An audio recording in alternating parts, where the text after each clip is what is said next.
Hello dear bankers, hello to everybody, a very warm welcome to JIB CIB Prep। हम कर रहे हैं आपका सब्जेक्ट BRBL तैयार, जहां मॉड्यूल सी कर रहे हैं हम। मॉड्यूल सी में आज यूनिट 21 करेंगे विच टॉक्स अबाउट लोक अदालत। बट लोक अदालत को गवर्न करता है लीगल सर्विसेज अथॉरिटीज एक्ट 1987। लोक बोले तो पीपल, अदालत बोले तो कोर्ट, तो people's court, it is people's court. Lok Adalat is people's court. Okay, पूरे इंडिया पे एप्लीकेबल है। जो टाइप्स ऑफ अकाउंट्स यहाँ पे रेफर करे जाते हैं अंडर LSS से बोले तो लीगल सर्विसेज अथॉरिटीज एक्ट 1987, वो है डाउटफुल लॉस असेट्स। ओके, या बट जो मैक्सिमम क्लेम है यहाँ पर वो है 20 लाख रुपीज़, क्योंकि 20 लाख के ऊपर हमारे पास DRT प्रोविजन है, स्पेशल ट्राइब्यूनल अपन के पास। ये सब सरफेसी तो खैर 1 लाख में भी होता है, but out of court settlement LSSA के थ्रू हम लोक अदालत के थ्रू करते हैं। मिनिमम की कोई लिमिट नहीं है, और ये इस्टेब्लिश हुआ है लीगल सर्विसेज अथॉरिटीज़ एक्ट के अंदर। प्लस यहाँ पे जो फीस है वो निल है, कोई फीस नहीं देनी पड़ती लोक अदालत में, therefore people prefer it. Okay, this is the reason for preference why people go to Lok Adalat. Okay, अब अगर DRT के थ्रू लोक अदालत आई है तो वहाँ पर 25 लाख से ऊपर वाले क्लेम भी जाते हैं। This is a point to remember. क्या लोक अदालत कुछ नया कंसेप्ट है? नहीं, in India it has already been there since ages. आपने ग्राम पंचायत का नाम सुना होगा, जहाँ सरपंच होते हैं, लोग आते हैं।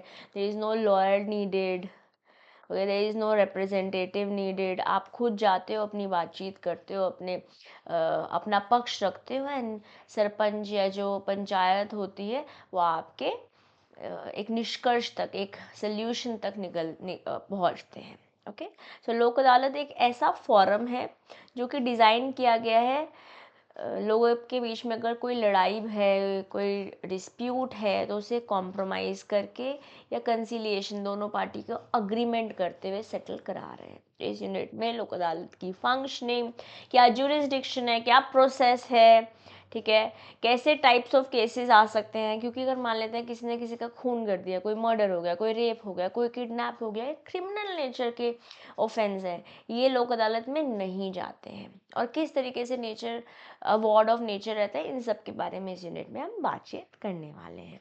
ठीक, अगर मैं कॉग्निजेंस, यहाँ पे एक वर्ड देख रहे होंगे आप, टेकिंग कॉग्निजेंस ऑफ केसेस। तो कॉग्निजेंस क्या है? कॉग्निजेंस मैंने नेक्स्ट स्लाइड पे आपको एक्सप्लेन किया हुआ है for you to remember always, क्योंकि एक लीगल टर्म है। कॉग्निजेंस का मतलब होता है नॉलेज में लाना, मीन्स नॉलेज और नोटिस, ठीक है। और टेकिंग कॉग्निजेंस ऑफ ऑफेंस का मतलब होता है टेकिंग नोटिस और becoming aware about an of the एलिज्ड commission of a offence. में आपको पता चला है, लोक अदालत के मद्देनज़र आया है कि एक तरीके का ऑफेंस हुआ है, जो लोक अदालत के थ्रू सेटल हो सकता है, इधर थ्रू कॉम्प्रोमाइज और थ्रू कंसिलिएशन। ठीक ना, कैसे लोक अदालत ऑर्गेनाइज करी जाती है? Section 19 sub section 1। वैसे सेक्शन बहुत इंपॉर्टेंट नहीं है, बट अगर आपको याद हो जा रहा है तो डिलीट करने की भी ज़रूरत नहीं है। कौन कौन लोग ऑर्गेनाइज कर सकते हैं, एक इम्पॉर्टेंट क्वेश्चन है। In one of the attempts, in one of the shift ये क्वेश्चन पूछा गया है। कौन कौन कर सकता है? जो पर्टिकुलरली पूछा गया है वो ये है, ताल्लुक लीगल सर्विसेज कमेटी। कौन कौन लोग लोक अदालत ऑर्गेनाइज कर सकते हैं? स्टेट अथॉरिटी कर सकती है, डिस्ट्रिक्ट अथॉरिटी कर सकती है, supreme court legal services committee कर सकती है। जैसे जैसे supreme court legal services committee कर सकती है, उसी तरीके से high court legal services committee कर सकती है। और एक कमेटी है ताल्लुक लीगल सर्विसेज कमेटी, और यहाँ से प्रीवियस ईयर में पर्टिकुलरली क्वेश्चन पूछा गया है।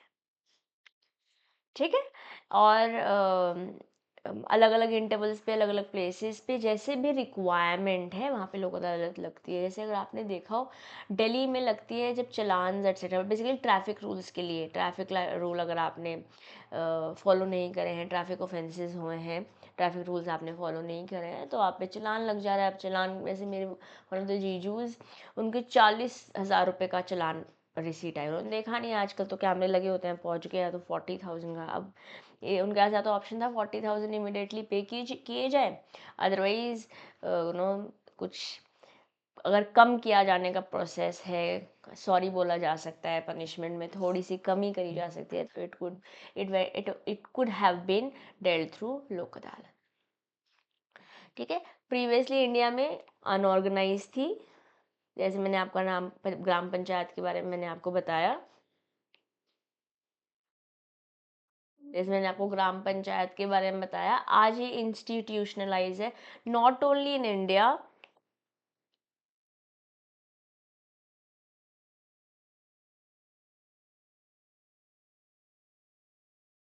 But across the globe. इसको हम आउट ऑफ कोर्ट सेटलमेंट भी बोल सकते हैं, इन फॉर्म ऑफ व्हाट,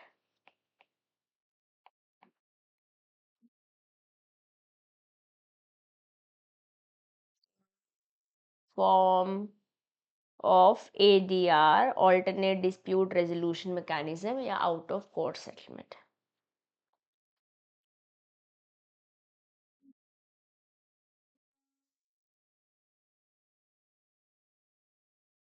ठीक है, अब कॉम्पोजिशन क्या है लोक अदालत की, जैसे सेक्शन 19 में इस बारे में बातचीत हो रही है।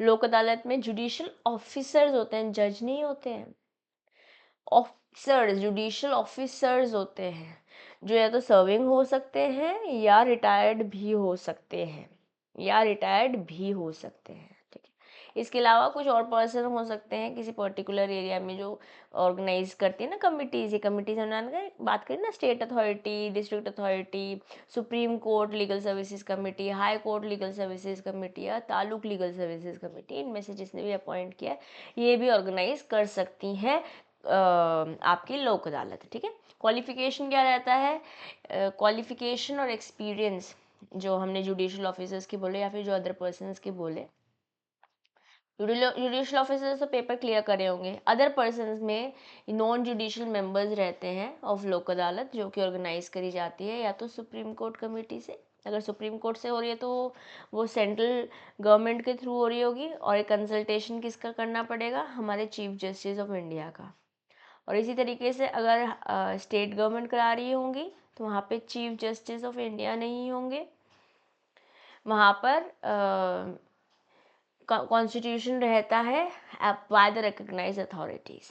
ठीक है ना, जुरिस्डिक्शन ऑफ लोक अदालत, जो जुरिस्डिक्शन है वो भी लोक अदालत लीगल सर्विसेज अथॉरिटीज एक्ट के सेक्शन 19 सब सेक्शन 5 बता रखा है, सेक्शन हमें नहीं याद करना है। ये according to the jurisdiction it will be determined, किस तरीके से, मतलब बेसिकली कहाँ कौन से एरिया में रहेगा वो जुरिस्डिक्शन में आ जाएगा उस पर्टिकुलर जुडिशियल ऑफिसर या अदर पर्सन के, और फिर कोशिश करी जाएगी कॉम्प्रोमाइज़ या सेटलमेंट के थ्रू डिस्प्यूट जो भी प्रॉब्लम है उसके सोल्यूशन तक पहुंचने के लिए। अब ध्यान इस बात का रखेंगे कि या जो ये डिस्प्यूट है या तो ऑलरेडी किसी कोर्ट के पास पेंडिंग हो और लोग कोर्ट बोल रही है जाओ लोक अदालत के पास जाओ, आउट ऑफ कोर्ट सेटल इसे करके आओ, या फिर हो सकता है किसी भी कोर्ट के पास नहीं गई, डायरेक्टली कॉग्निजेंस ऑफ लोक अदालत में ही आई है, कॉग्निजेंस मैंने आपको ऑलरेडी बता दिया है। ओके, और matter which is following with in the jurisdiction but not pending in the court. तो ऐसे क्वेश्चन पूछेंगे सिर्फ कोर्ट से ही पेंडिंग कोर्स केसेस लोक अदालत में आते हैं, no that's not absolutely correct. ये बोल सकते हैं कि कोर्ट से आ रहे हैं बट डायरेक्ट कॉग्निजेंस ऑफ लोक अदालत में भी कोई केसेस आ सकते हैं।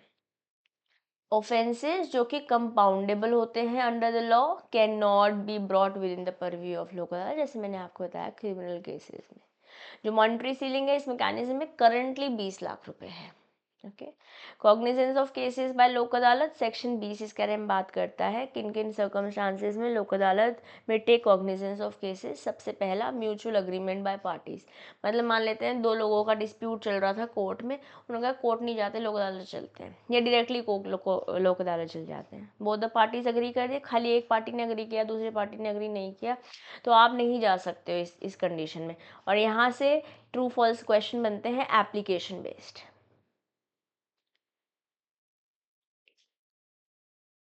ठीक है, अब application of one party with court satisfaction, court where one party submits an application to refer, the court must be prima facie be satisfied on the face of it.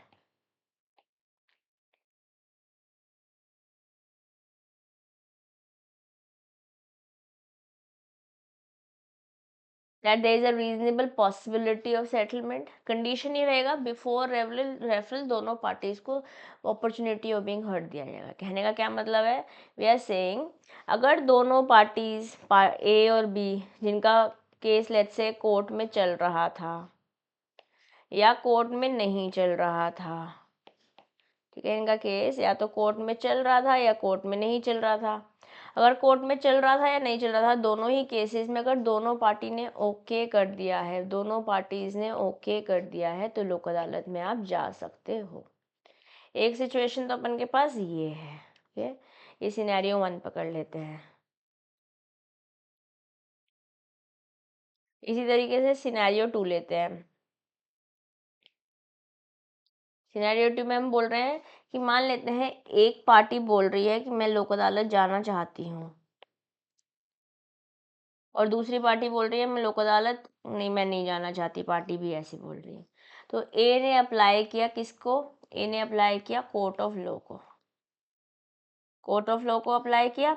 Court of law को भी ऐसा लगता है कि हाँ possibility है, yes possibility है, settlement के थ्रू चीज़ें सेटल हो सकती हैं, पॉसिबिलिटी है सेटलमेंट की. तो अब क्या करेगा? कोर्ट ऑफ लॉ इस केस में दोनों पार्टीज को, बोथ पार्टीज को अपॉर्चुनिटी ऑफ बीइंग हर्ड देगा. ठीक है, और फिर डिसाइड करेगा कि अब लोक अदालत के पास भेजना है या अपने पास ही रखना है. बट बात दोनों ही पार्टीज की सुनी जाएगी. ठीक. अब courts opinion disputes that in opinion of court are suitable to be address by Lok Adalat भेज दिया जाएगा. Pre dispute application. मान लेते हैं कोई पोटेंशियल डिस्प्यूट है, अभी कानूनी कार्यवाही शुरू नहीं हुई है, इसलिए बोल रहे हैं before legal litigation, formal litigation. कोई पोटेंशियल डिस्प्यूट है, डिस्प्यूट हो सकता है, NPA let's say for us as bankers हो सकता है. ये अगर एक पार्टी ने सबमिट करी एप्लीकेशन अथॉरिटीज़ के पास या कमिटी के पास, जो कि सुप्रीम कोर्ट वाली है, हाई कोर्ट वाली है, तालुक लीगल कमेटी है, जो भी लोक अदालत ऑर्गेनाइज करा सकते हैं, एंड एप्लीकेशन की, और अब अथॉरिटी को ऐसा लगता है, बिलीव करता है authority the dispute warrants referral, the matter में बी सेंड टू लोक अदालत. कंडीशन यहाँ पे रहेगी कि जो पार्टी है, दूसरी पार्टी है, उसको अपॉर्चुनिटी ऑफ बीइंग हर्ड दिया जाएगा. वो कहे नहीं, अगर उनकी बात सुन के ऐसा लगता है कि नहीं लोक अदालत नहीं है, कोर्ट के थ्रू होनी चाहिए, देन कोर्ट के थ्रू ही होगा. ठीक है. Disposal of case by Lok अदालत. जैसे लोक अदालत में मैंने आपको बताया प्रीवियसली, अनऑर्गेनाइज कोई लोग हैं, ठीक है, उनके बीच में भाई भाई हैं, इनके बीच में ज़मीन का झगड़ा हो गया है, ठीक है, या हस्बैंड वाइफ है, इनका डाइवोर्स चल रहा है, या कोई स्कूल से कॉलेज गोइंग गर्ल है, किसी ने उसके साथ कुछ गड़बड़ कर दी है, या वट एवर इट इज़, कोई फीस ज़्यादा ले ली है, किसी ने कम लेनी चाहिए थी, तो ये लोक अदालत के पास जा सकते हैं. ओके. लोक अदालत, बस ध्यान रखें, क्रिमिनल ऑफेंसेस, कंपाउंडेबल ऑफेंसेस लोक अदालत में नहीं जाते हैं. डिस्पोजल कैसे रहेगा? लोक अदालत फोकस करते हैं कि कॉम्प्रोमाइज या सेटलमेंट के थ्रू, कॉम्प्रोमाइज या सेटलमेंट के थ्रू सोल्यूशन निकाला जा सके.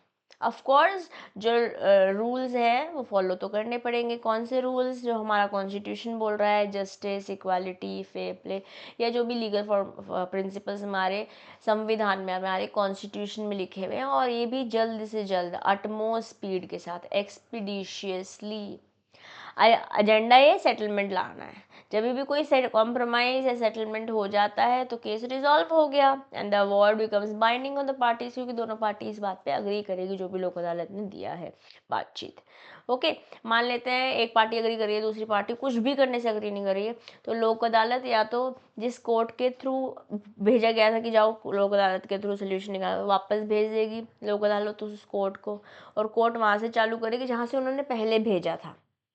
क्या कहने का मतलब है? हम बोल रहे हैं,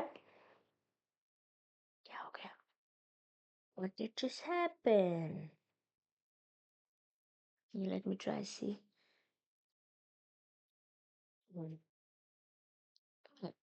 मैं क्या बोल रही हूँ, जैसे मान लेते हैं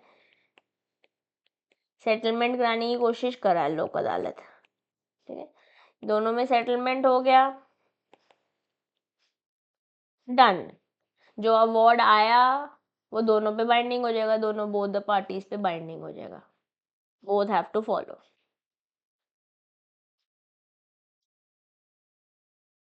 ओके, यहाँ पे तो कोई टेंशन नहीं है अपन को, सॉरी दिख नहीं रहा आपको स्क्रीन, यहाँ पे तो आपको कोई टेंशन नहीं है। ओके, नेक्स्ट सिनेरियो क्या है? नेक्स्ट सिनेरियो है कि कोर्ट ऑफ लॉ से लोक अदालत के पास एक केस आया था, ए और बी पार्टीज थी, ए तो अग्री कर रहा है, बी अग्री नहीं कर रहा है, तो लोक अदालत क्या करेगी, सिंस ये अग्री नहीं कर रहा है, तो लोक अदालत क्या करेगी, लोक अदालत वापस कोर्ट ऑफ लॉ को ये केस भेज देगी, रेफर बैक, रेफर किया था अब रेफर बैक कर देगी, वाई, और क्योंकि भैया जब सोल्यूशन निकल नहीं रहा तो कुछ तो करना पड़ेगा ना, अटमोस्ट स्पीड के साथ हम सेटल करना चाह रहे हैं, तो अब कोर्ट ऑफ लॉ कहाँ से चालू करेगी, इस केस में कोर्ट ऑफ लॉ स्टार्ट करेगी वहां से जहां से केस रेफर किया गया था, फिर अब लोक अदालत में क्या हुआ वहां से चालू नहीं करेगी, वहां से चालू करेगी जहां से केस रेफर किया गया था। अब मान लेते हैं एक और केस बात कर लेते हैं,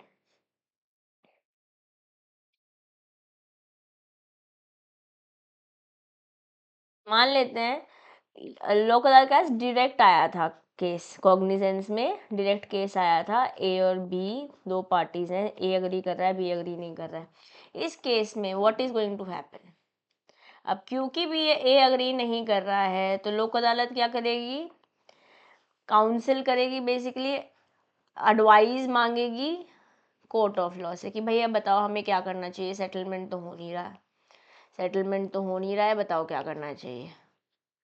okay, okay, for court refer disputes, if no settlement is reached, the court is returned to the referring court and the court will continue the matter from the stage it has reached prior to the referral of lok adalat. I have already explained this. And for dispute not before the court, अगर settlement नहीं हो पा रहा है लोक अदालत के पास ही है, the party is retained to seek the remedies in the court of law for unresolved disputes. Advice मांगेगी भैया चलो सोल्यूशन निकालो। ओके, नेचर ऑफ अवार्ड क्या रहेगा लोक अदालत, और पावर क्या रहेगी, लोक अदालत चाहे परमानेंट लोक अदालत ही क्यों ना, क्योंकि परमानेंट लोक अदालत आ गई थी, एलएसएसए के अंदर बता प्रोविजन ऐड हुआ था, 2002 में अमेंडमेंट्स हुई थी, लोक अदालत के पास पावर है जैसे कि एक सिविल कोर्ट के पास पावर है, equivalent to civil court under CPC, code of civil procedure, it is not code of criminal procedure, it is code of civil procedure, ठीक है। केसेस जैसे एक सिविल कोर्ट में किसी को बुलाते हैं, समन किया जाता है संदेशा भेज के भैया आओ आपको गवाही के लिए बुलाया है या गवाह के लिए मंगाया, वॉट एवर इट इज़, ठीक है, तो वैसे ही लोक अदालत भी बुला सकती है, कह दे can summon and enforce attendance of witness and examine their under oath, मैं गीता पे हाथ रखकर कसम खाता हूँ, है ना, discovery and production of documents, they can order the discovery and production of relevant documents, जैसे एक सिविल कोर्ट मंगा सकता है डॉक्यूमेंट्स, उसी तरीके से लोक अदालत भी डॉक्यूमेंट्स मंगा सकती है। रिसेप्शन ऑफ एविडेंस, अगेन जैसे एफिडेविट्स के थ्रू एविडेंस आते हैं सिविल कोर्ट के पास, वैसे ही लोक अदालत भी मंगा सकते हैं। रिक्वेस्ट कर सकते हैं पब्लिक रिकॉर्ड्स को या उनकी कॉपीज़ को, या तो कोर्ट से या किसी पर्टिकुलर ऑफिस से भी। बाकी एडिशनल पावर्स जैसे कि हमारा एलएसए बोलता है वैसे सब कुछ पावर्स लोक अदालत के पास भी है। अब आपके ऐसे क्वेश्चन आता है लोक अदालत जो है लोक अदालत एक्ट के अंदर ऑर्गेनाइज करी जाती है, no, Lok Adalat are organize under legal services authorities act 1987। Am I clear? Very important question, ठीक है। नाउ प्रोसीजरल ऑटोनॉमी क्या है, ऑटोनॉमी मतलब इंडिपेंडेंस, ऑटोनॉमी का क्या मतलब होता है, इंडिपेंडेंस। लोक अदालत डिफाइन कर सकती हैं प्रोसीजर्स, अपने प्रोसीजर्स कैसे सोल्यूशन निकालना है। प्लस यहाँ पे फ्लेक्सिबिलिटी और एफिशिएंसी रहती है। प्लस और लोग इसको प्रेफर भी इसलिए करते हैं क्योंकि यहाँ पे कोई ज़्यादा खर्चा भी नहीं होता है, लॉयर का खर्चा नहीं है, यहाँ पे जज भी नहीं है, जुडिशल ऑफिसर्स या फिर वो अथॉरिटीज़ हैं जो कि हमें स्टेट, डिस्ट्रिक्ट या लीगल सर्विसेज अथॉरिटीज़ से मिली हैं, चाहे वो सुप्रीम हो, चाहे हाई कोर्ट हो, चाहे तालुक हो। ठीक है। अब जुडिशल नेचर ऑफ प्रोसीडिंग्स, जो कार्यवाही होती है उसका जुडिशल नेचर कैसा रहता है। जो भी लोक अदालत के पास केसेस आते हैं जुडिशल प्रोसीडिंग्स के अंदर, वो रहते हैं अंडर सर्टेन सेक्शंस हमें नहीं याद करने, आईपीसी गवर्न करता है। ओके, लोक अदालत को ऐसा हम मान ले रहे हैं कि वो सिविल कोर्ट ही है। ओके, किसके under? For the purposes of section 195 and chapter 26 of CRPC. CRPC is Code of Criminal Procedure. है क्रिमिनल नेचर का, बट उसे सिविल कोर्ट जैसा हम लोक अदालत में डील कर रहे हैं। अगर ये बात नहीं भी समझ आए तो इग्नोर कर सकते हैं, क्योंकि हम इस मोटी मोटी बात को, अंडरलाइनिंग फैक्ट को जो आपको लर्न करनी है, जो आपको समझनी है, वो ये है कि यहाँ पर सिविल नेचर के क्राइम्स डिस्कस करे जाते हैं। ठीक है। नेचर ऑफ अवार्ड्स क्या है लोक अदालत के? जब लोक अदालत कोई अवार्ड पास करे, वो दोनों पार्टीज़ की बात सुनकर दोनों पार्टी अग्रीमेंट को करते हुए करें, इसलिए वो फाइनल है, बाइंडिंग है। इसके ऊपर आप हम यहाँ से खुश नहीं है, हमें अपील करनी है, नहीं हो सकता है। अगर एक पार्टी अग्री नहीं कर रही है तो ऑफ कोर्स उसे कोर्ट में भेज दिया जा रहा है। अवार्ड जो है सेम स्टेटस, जैसे कि मनी डिक्री आती है सिविल कोर्ट से, उसी तरीके से हम लोक अदालत के अवार्ड को भी मानेंगे। बट जो वर्ड आप यूज़ करेंगे लोक अदालत के लिए वो अवार्ड है, और जो सिविल कोर्ट्स के लिए मॉनेटरी टर्म्स में ऑर्डर दिए जाते हैं उसे हम डिक्री बोलते हैं। कोई भी अपील का प्रोविजन नहीं है। Awards can not be challenge, क्योंकि अवार्ड तभी पास किया जाता है जब दोनों पार्टीज की रजामंदी होती है। वरना तो ये केस ही चलते रहेंगे, आउट ऑफ कोर्ट कर रहे हैं, फिर ऊपर जाएंगे, फिर ऊपर जाएंगे, फिर आए कि इतने सारे लोग को इन्वॉल्व ही क्यों किया। डिस्प्यूट रेजोल्यूशन कर रहे हैं ना, बेस क्या रहता है यहाँ पर? कोशिश ये करी जाती है म्यूचुअल कंसेंट से सेटलमेंट हो सके। 1 रुपए की जगह 90 पैसे मिल रहे हैं, भाई ले लो। ठीक है, समथिंग लाइक दैट। और एक बात का ध्यान, कुछ पॉइंटर्स इस चैप्टर में रिवीजन पर्पस के लिए, बस ये चैप्टर खत्म हो रहा है, अपनी आखिरी सांस से गिन रहा है। डिसीजन ऑफ लोक अदालत म्यूचुअल कंसेंट से आता है। बैंक ऑफ बोरो, अगर मैं बैंक और अपने एंगल से बताऊँ as bankers, bank as well as borrower cannot file appeal in court against the decision of अदालत, क्योंकि फाइनल वो रहता है लोक अदालत का जो अवार्ड आता है। ठीक है, डिसीजन ऑफ लोक अदालत जैसे नॉर्मल कोर्ट्स का रहता है, सिविल कोर्ट का रहता है, उसी तरीके से इनका डिसीजन रहता है। इसमें बता देते हैं कि इतने समय के अंदर आपको पेमेंट करनी है। नॉर्मली जो पेमेंट रहती है वो इमिडिएटली रहती है, बट मैक्सिमम 3 साल का समय यहाँ पे दे दिया जा सकता है। Am I clear, dear bankers? That's pretty much it. खत्म, चैप्टर डन। ओके, ये टेलीग्राम ग्रुप ज्वाइन कर लीजिए, सीएम में दिशा दुआ टेलीग्राम ग्रुप ज्वाइन कर लीजिए। बाकी बस इतना ही आज के लिए, मिलते हैं नेक्स्ट सेशन में। Till then, keep learning, keep growing. That is it from my side. This is your friend and your teacher, CM Disha Dua, signing off for today. Bye bye.